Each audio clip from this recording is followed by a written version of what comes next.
Ya estamos en el aire con nuestro invitado en el día de hoy, Hernán Madera, periodista, analista, un estudioso con quien siempre es un gran gusto poder charlar aquí en La Brújula por Radio La Luna. Hernán, muy buenos días, ¿cómo te va? ¿Cómo estás, Mario? ¿Cómo están todos ahí? Bien, intentando comunicarnos con vos y casi nos resbalamos antes de la entrevista porque yo te estaba anunciando y vos no estabas. Claro, no, es que dejo el celular en silencio, ¿viste? Como todo el mundo, y después me olvidé que lo tenía que a determinada hora me llamabas. Bien. Bueno, yo te quería preguntar, porque vos escribiste una nota sumamente interesante sobre la segunda sociedad peronista, 1990-2021, de manera que le asignás 31 años. Sí, Hubo continúa en realidad. Es ¿Cómo? como el acto que continúa, Mario. O sea, le puse 2021 para darnos una referencia de que continúa en la actualidad. Correcto. Pero te quiero decir que hay un historiador que se llama Alejandro Horovich, también un Sí. muy conocedor del peronismo, que hace muchos años, y yo lo leí ese libro, escribió sobre los 4 peronismos, y él asignaba que prácticamente en 6 décadas el peronismo había virado del centro izquierda al centro derecha y después a la derecha, y supo tener la capacidad durante esas 6 décadas hasta de cobijar a Montoneros y a la AAA, dice Horovich, ¿no? En el mismo momento, aparte. En Sí. el mismo momento, claro. Cosa que era un polvorín el país. Fue defensor del estado de bienestar y luego quien desmanteló el estado de bienestar. En fin, vos decís que básicamente hay 2 momentos. Me gustaría escucharte. Sí, mira, es una interpretación del Perindongui. O sea, es mi propia interpretación de me baso en 3 libros de Alperín, en realidad en 4, que son La República Imposible, que es la república que nace en el 32 y muere con el golpe de junio de 1943, que los historiadores la llaman la República Imposible, porque era una república que no podía sobrevivir, porque vivía a través del fraude, pero aparte de eso, porque no tenía proyecto para cuando se derrumbase el Imperio Británico. Después las memorias de Alperín, la autobiografía, son memorias, Ajá. y los 2 libros claves que son Argentina en el Callejón. Vos sabés que cuando salió Argentina en el Callejón en el 64 se llamaba Argentina en un callejón sin salida, y el editor lo debe haber obligado al Perín a cambiar el título para que no sea tan mala onda. Sí, claro. Y el libro, escrito 30 años después, no es un libro, en realidad es una conferencia del Perín hecha libro, que es La larga agonía de la Argentina peronista, que es 30 años después, en 1994, en pleno auge de la convertibilidad. Entonces, lo que yo escribí es una interpretación de lo que escribió Alperín, que tiene partes contradictorias, eso es importante remarcarlo, y que él mismo las acepta en la introducción, en el prólogo de Argentina en el Callejón. Porque hubo una historiadora que escribió las contradicciones de Alperín con el peronismo, y en realidad lo único que hizo fue copiarse el prólogo de Argentina en el Callejón, donde Alperín mismo dice que el peronismo no fue ni un paréntesis, ni una dictadura, ni un gobierno, o sea, que el peronismo está destinado a convivir con nosotros por el resto de nuestras vidas. Lo cual no quiere decir que sea gobierno el resto de nuestras vidas, o sea hegemónico el resto de nuestras vidas. Digo, el PRI ya no es hegemónico en México, o sea, no. Quiere decir que va a existir por el tiempo que exista la Argentina, Mario, igual que el radicalismo. Alperín hizo ese pronóstico sobre el radicalismo y sobre el peronismo en 1997.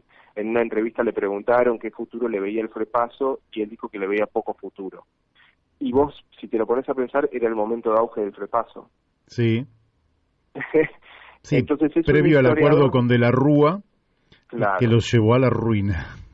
sí.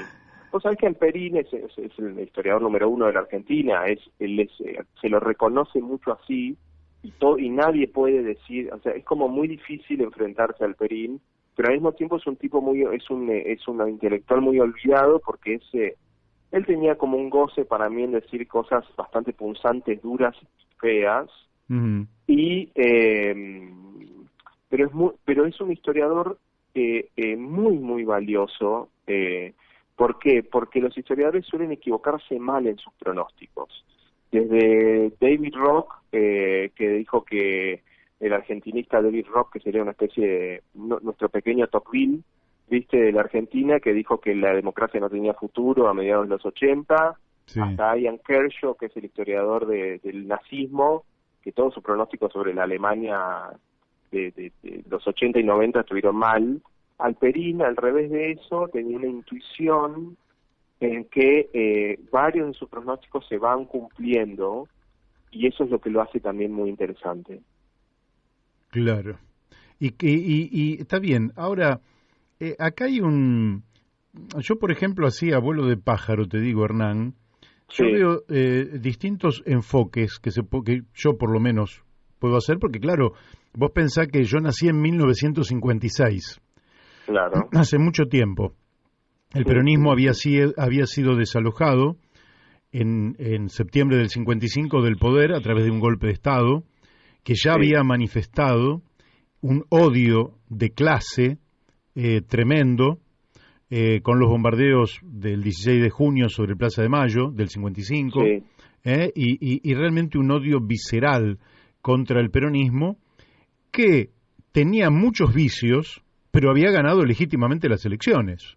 Sí, de manera que no había ningún justificativo. Pero quiere decir que toda mi vida he convivido con este fenómeno histórico. Yo abracé de muy pibe digamos, el sentir de un socialismo argentino, y para mí las figuras del socialismo argentino son Mariano Moreno, Manuel Belgrano, San Martín, porque nací un 17 de agosto, Esteban Echeverría, Juan B. Justo, Palacios, esa línea. Ahora, el peronismo, en cambio, encarna mucho más en la línea, Rosas, Irigoyen, Perón, ¿verdad? Sí. Y menos en la Revolución de Mayo. Ahora, yo veo estos aspectos, y vos corregime, yo veo aspectos cuantitativos, y voy a coincidir con Alperín Dongui, que desde el punto de vista cuantitativo, el peronismo nunca se va a extinguir. Siempre va a haber, será primer minoría, segunda, o serán la mayoría, pero siempre van a existir. Hay otro aspecto que es cualitativo, y que es lo que me acuerdo que decía Antonio Cafiero, por ejemplo, o el propio Carlos Menem. Decía, el peronismo es un sentimiento que representa lo nacional y popular, que representa la justicia social, pero es básicamente un sentimiento. Eso sería un aspecto cualitativo, donde ellos decían, Perón se vio obligado a elaborar una doctrina, pero la doctrina en el peronismo es secundaria. Lo esencial del peronismo es que el pueblo, el sentimiento popular, vio un líder en Perón y creó el peronismo el pueblo. No lo creó Perón, lo creó el pueblo, lo crearon los trabajadores. Esto me parece que es un elemento cualitativo muy interesante. Después, sí, es una visión, es la parte más difícil de analizar del peronismo, y que yo la evito totalmente. Porque yo la evito, y de hecho en la columna que escribí voy a hacer otra columna que es como la segunda parte, que va a demorarse bastante tiempo, lo voy a evitar, lo voy a mencionar. Toda la parte del sentimiento, Mario, es difícil de mensurar. O sea, a ver, yo por ejemplo soy gay, y para mí no es fácil mensurar en mí mismo cuánto de eso yo tengo de que fue Cristina, durante el gobierno de Cristina, que salió la ley de matrimonio igualitario. Sí. Una mujer que lucha por el aborto hace 3-4 décadas, e invariablemente el aborto salió durante este gobierno, Mario. Sí. O sea, es así, ¿entendés? Entonces, esas cuestiones no son fáciles de mensurar. No me sorprende que Menem y Cafiero hayan ido directo y sin escalas ahí. Pero, a ver, lo que hace que el peronismo vuelva al poder, Mario, es un proyecto conservador bastante malo, iba a decir otro adjetivo, pero bastante triste y patético, que fue lo que nos gobernó de 2015 a 2019, sí, que patético. Ni siquiera tenía coherencia, ¿entendés? Sí, claro. Entonces vuelve el peronismo, porque el peronismo porque ¿qué es lo que sucede, Mario? ¿Qué es la tesis de Alperín? Que lo que vos dijiste es muy importante. El peronismo no pierde elección, no perdió, no hizo fraude, porque el peronismo es una respuesta al fraude también. Claro. ¿Entendés? O sea, el peronismo es una respuesta a los años 30. Es una respuesta divisiva, es una respuesta en la que no todo el país estuvo de acuerdo, pero es una respuesta. Uh-huh. Es una respuesta al plan Pinedo. O sea, el plan Pinedo, ¿qué es? El no plan. Es, bueno, se cae el Imperio Británico, desaparece el Blindaje, ¿qué hacemos? ¿Qué hacemos? A ver, Y Claro. la gente, mientras esperaba un qué hacemos, se fumó el fraude. Porque esta es la verdad. Bueno, Claro. vuelven los conservadores, vuelven estos conservadores. A ver, perfecto. Está desapareciendo el Imperio Británico, crisis del 30. ¿Qué proyecto hay para la Argentina? Porque aún en esa Argentina que se expandía económicamente en la entreguerra y durante la guerra seguía exportando y se mantuvo neutral para poder exportar a los dos bandos y qué sé yo, bla, bla, bla, estaba muy claro entre las élites que lo que venía en la posguerra era muy diferente de lo que se había beneficiado a Argentina durante 100 años prácticamente, o más de 100 años, Ujú. desde el primer rosismo. Entonces, ¿qué es lo que sucede? Perón mismo lo piensa dos veces antes de crear ese mercado interno que, según Alperín, no podía sobrevivir porque no exportaba un tornillo y seguía exportando materias primas, pero hacia adentro se trataba de mantener todo un nivel de vida y un estilo de vida que lo sustentaban esas mismas divisas que caían, Mario. Claro. Él lo que dice es, esta sociedad creada por el peronismo en 3 años, 4, del 45 al 48 al 49, no puede sobrevivir. Es un proyecto que lo que pasa es que pasan muchas cosas en el medio, el golpe de Estado, ¿entendés? Está este tema del sentimiento, el peronismo me dio la máquina de coser, el peronismo me dio esto, Alperín mismo dice en sus memorias, si no era por el peronismo, yo no entraba a la Universidad de Buenos Aires. Mira vos. ¿Entendés? Entonces, y un tipo antiperonista hasta la médula. Entonces, esa sociedad, él dice, esto no puede sobrevivir. Ahora, esa sociedad es totalmente desmantelada, destruida por el presidente Carlos Menem y por el Partido Justicialista en los 90. Lo interesante es que se crea otra que tampoco puede sobrevivir, ¿entendés, Mario? Sí, claro. Y bueno, y es en la que vivimos ahora, que es mucho No, más... puede sobrevivir mientras no exista un fenómeno social, cultural y político que supere o que dé por tierra con este modelo colonial degradante. Aquel modelo por lo menos intentó dignificar al ser humano. Sí. Este degrada, y lo peor de todo es que te empieza a degradar desde el mismo día en que naces, con lo cual es un modelo con el habría que arrasar, y nuestra dirigencia política, en lugar de discutir cómo gerencia este modelo degradante, lo que debería hacer es cómo superarlo. Yo coincido en lo siguiente: el modelo que emerge casi naturalmente, fruto de la guerra, de sustitución de importaciones, hace que la industria sustitutiva de importaciones se desarrollara en todo el abanico posible de todo aquello que no ingresaba por importaciones y de alguna manera se podía producir en el país.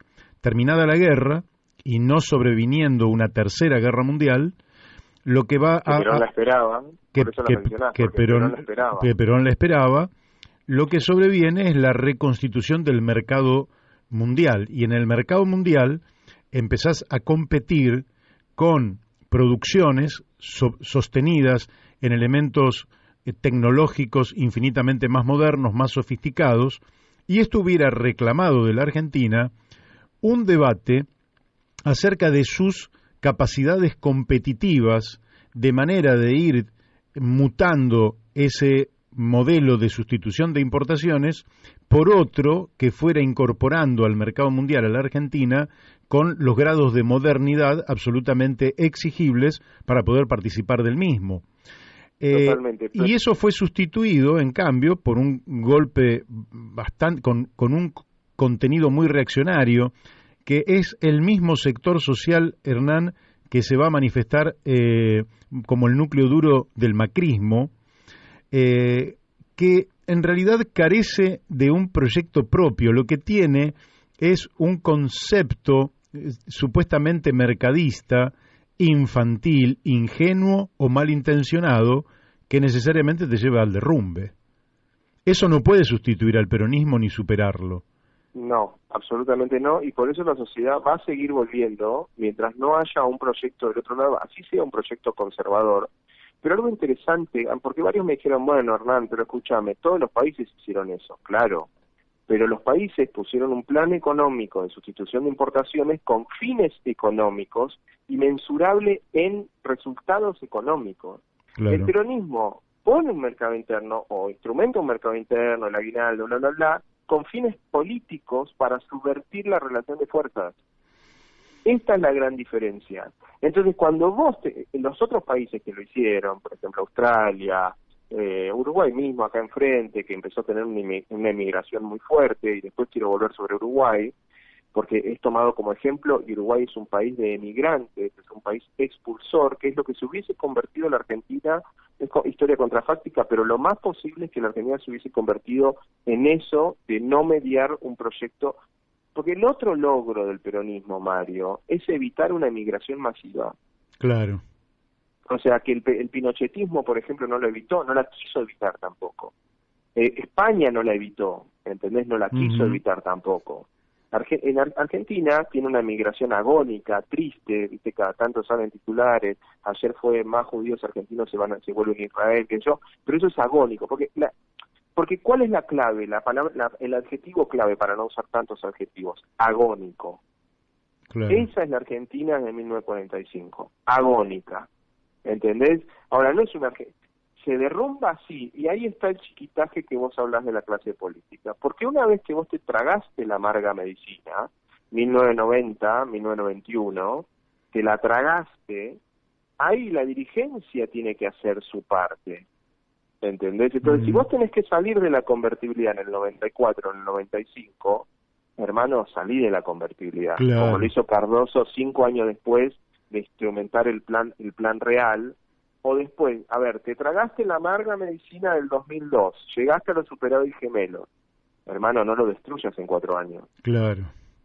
¿Entendés? Ahí es donde la dirigencia no hace su parte, que es lo que donde el chiquitaje de nuestra dirigencia, y en este caso fueron 2 gobiernos PJ, porque ahí hay una pregunta más profunda que se hace el antiperonismo, ¿no? Por ejemplo, Pablo Gerchunov, que te dice, no, se perpetúa esta sociedad porque Menem terminó siendo derrotado en 1997 en pleno auge, y en un año no tan malo como 2009 el kirchnerismo termina perdiendo, entonces se crean otra cosa, ¿viste? Te jubilan 4 millones de personas sin eso dice el antiperonismo, eso no está comprobado, yo no quiero hacerme eco, o sea, quiero tirártelo como hipótesis. Ahora, Mario, vos no estás de acuerdo y yo tampoco con las transformaciones que se hicieron en los 90, pero se hicieron. ¿Por qué no usás eso, no usás ese plafón, ¿entendés? Para construir algo nuevo, sustentable, ¿me entendés lo que te estoy diciendo? Sí, claro, sí. Entonces, la Argentina cree que se toma la amarga medicina, de hecho se la toma, la población la sufre y la dirigencia busca la reelección. Así es. Entonces, bueno... A mí me parece que por eso una de las divisiones, es decir, por eso yo no sé si hablar del peronismo en singular. Para mí el peronismo hay que hablarlo en plural, peronismos, porque otra de las divisiones, Hernán, tiene que ver justamente con el pueblo peronista y la burocracia peronista o la clase dirigente peronista, que no es lo mismo, porque el hombre sencillo de aquí, de La Matanza, por ejemplo, que vota el peronismo, insiste y es difícil que cambie su voto porque tiene ahí puesto el corazón como quien asume un club de fútbol y aunque tu club pierda, vos seguís siendo hincha de tu club. Ese es un componente del peronismo, pero es la base que le da.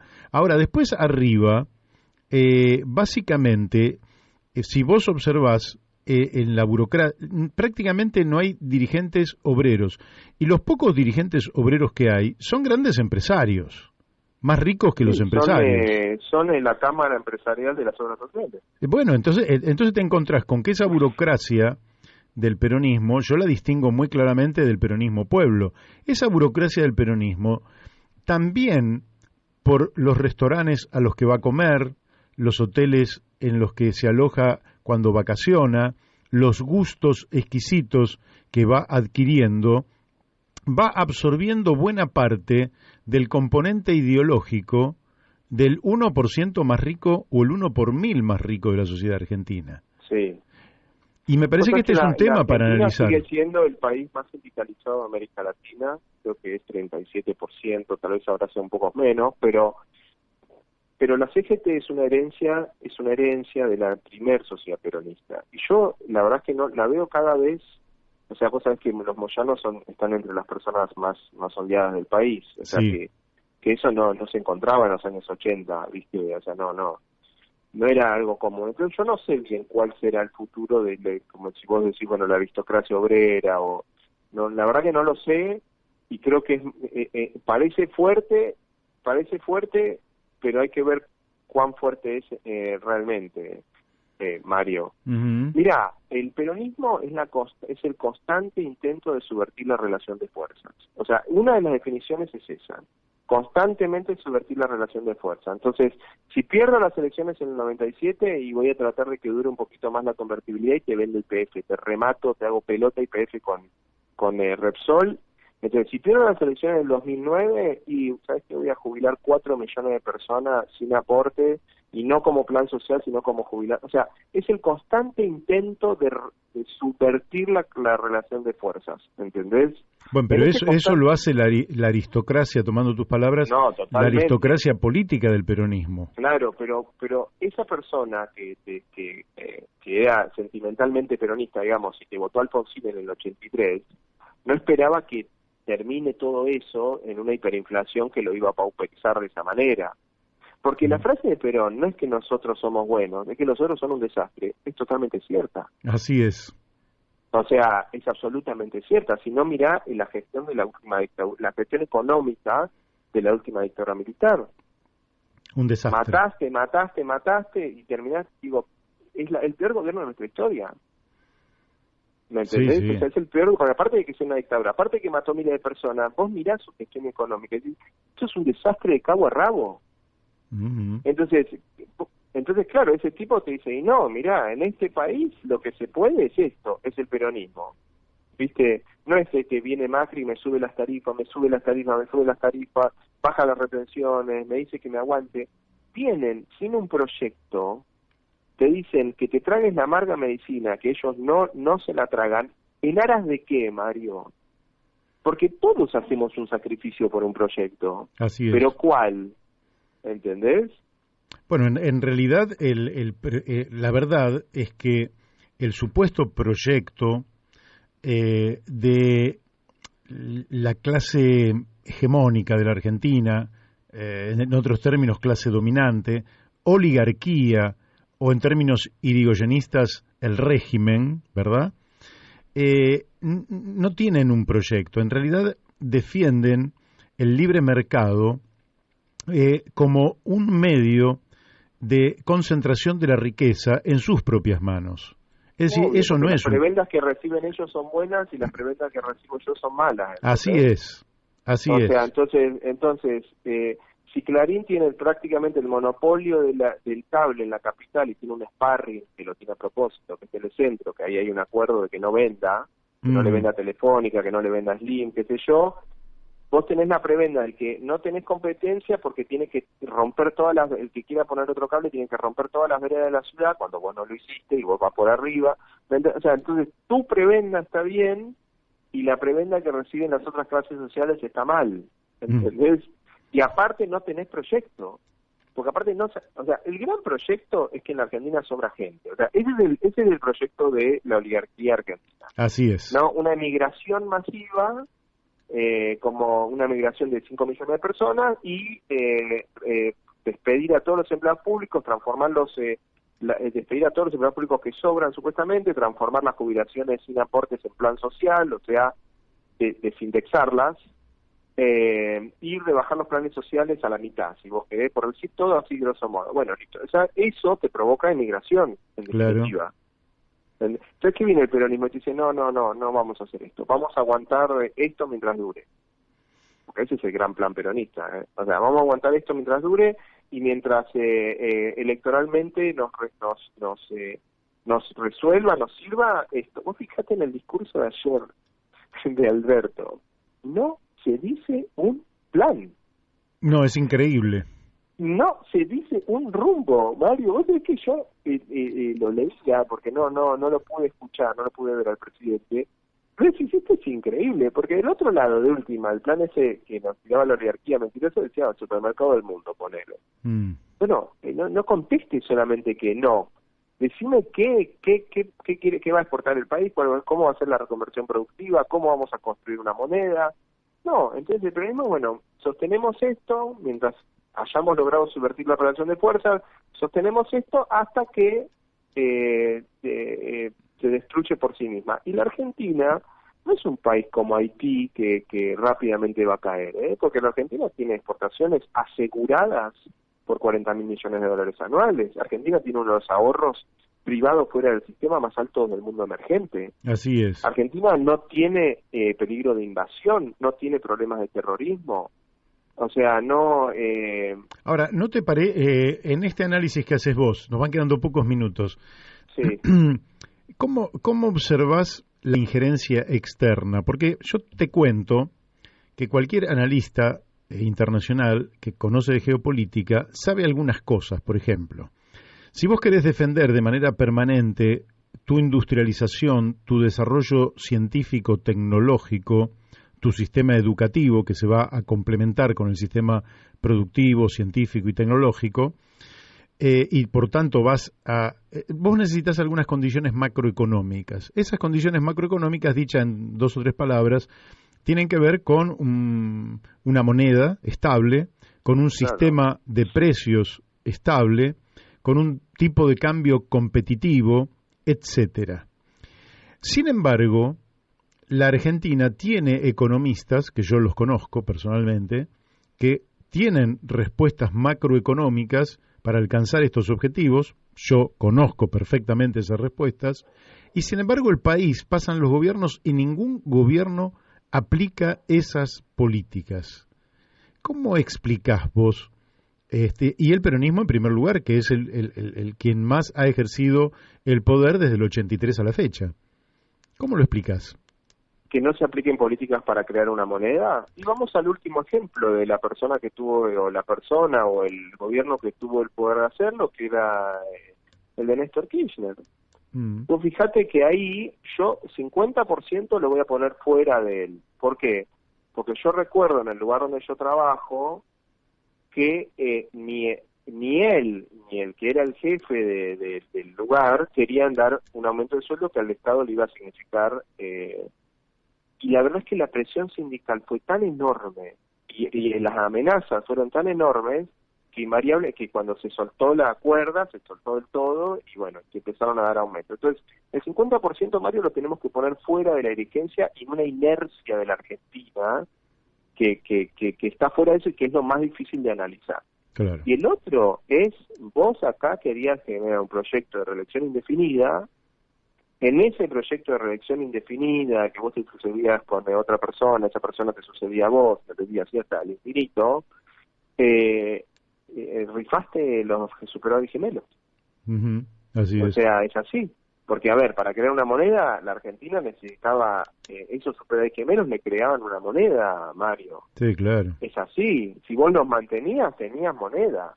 Y no lo tenías que mantener al 4% del PBI, tenías que mantenerlo al 0,1%, ya tenía, porque es así. Y cuando vos tenés moneda y borrás la memoria inflacionaria, que la Argentina la tenía casi borrada, Mario, porque habíamos estado 11 años con el costo fijo, pero nuestra memoria inflacionaria era baja.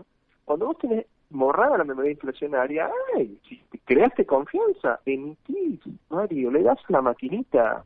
¿Entendés? Como está haciendo Estados Unidos, como está haciendo Australia, como están haciendo otros países. Obviamente con más moderación, pero le das a la maquinita. ¿Por qué? Porque ahí ya se genera una confianza en la que la gente dice, no, se va a hacer todo lo que tenga que hacerse para que no haya inflación. O sea, como que lo das por sentado, ¿entendés? Claro. Entonces, listo.